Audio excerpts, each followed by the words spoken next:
C'est un moment important pour ces 32 passionnés de baseball performant au sein du programme de l'ABC. Ils auront la chance de montrer ce qu'ils ont dans le ventre à une dizaine de dépisteurs d'équipes professionnelles et collégiales.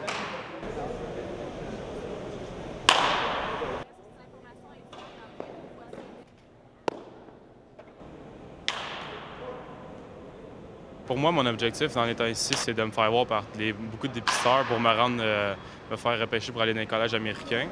Puis en ce moment, je fais partie de camp de sélection pour l'équipe nationale.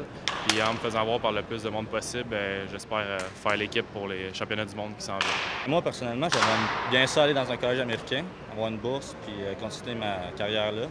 Mais c'est sûr que les majeurs, c'est un rêve. Je vois des sourires, je vois un enthousiasme, c'est exactement ça qu'on veut. Les dépisteurs sont ici en raison de notre voyage en Floride qui a lieu du 12 au 27 mars.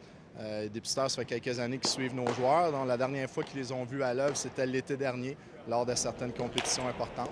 Donc, ils veulent savoir quelques mois plus tard, est-ce qu'ils ont grandi, est-ce qu'ils sont meilleurs mécaniquement, est-ce qu'ils ont évolué au niveau de leur entraînement.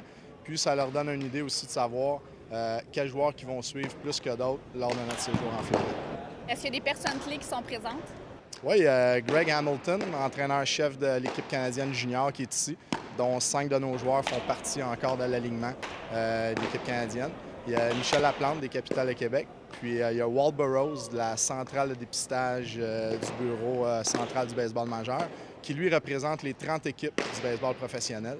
Donc, les rapports que lui soumet au baseball majeur, toutes les équipes ont droit de consulter ces rapports, donc c'est une personne clé pour nous.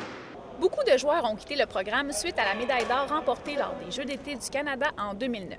Le programme de l'ABC se trouve donc à commencer un nouveau cycle. Là, on est en 2010, là, c'est la préparation.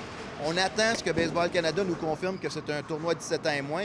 Et en sachant ça, c'est que nos jeunes qui ont 14 ans aujourd'hui sont dans les écoles secondaires, dans nos programmes de sport-études. Là, maintenant, il faut essayer de commencer à créer une banque de noms. Ces joueurs-là de 14 ans qui vont avoir 17 ans en 2013, c'est lesquels qu'il faut voir. Alors, le cycle se termine évidemment avec la présentation des Jeux du Canada en 2013. C'est quoi ton plus beau moment de baseball? Les Jeux du Canada cet été. J'ai fait partie de l'équipe Québec, on a gagné. Ça faisait une couple d'années que le Québec n'avait pas remporté la médaille d'or. On a remporté la médaille d'or avec une histoire incroyable qui est arrivée dans l'équipe. Ça, c'est le meilleur moment de ma vie pour le moment. Dans quelle équipe aimerais-tu jouer si tu avais le choix? Peu importe laquelle, moi, ça me dérange pas autant que je suis repêché pour un baseball professionnel. En vrai, ça me dérange vraiment pas si je suis recruté par n'importe quelle équipe, mais mon équipe préférée, ce serait les Red Sox de Boston. C'est sûr que j'aimerais bien les Blue Jays parce que c'est une équipe canadienne, mais ça me dérangerait pas, peu importe, juste de me rendre dans les ligues majeures ou les ligues mineures, ce serait mon rêve. Plusieurs joueurs rêvent de performer dans une équipe professionnelle, d'autres d'obtenir une bourse dans un bon collège. Chose certaine, ils vivent tous la ferveur du baseball. Comme quoi, jeunesse, sport et études font bon ménage. Geneviève Langlois pour le Sport au Québec à Montréal.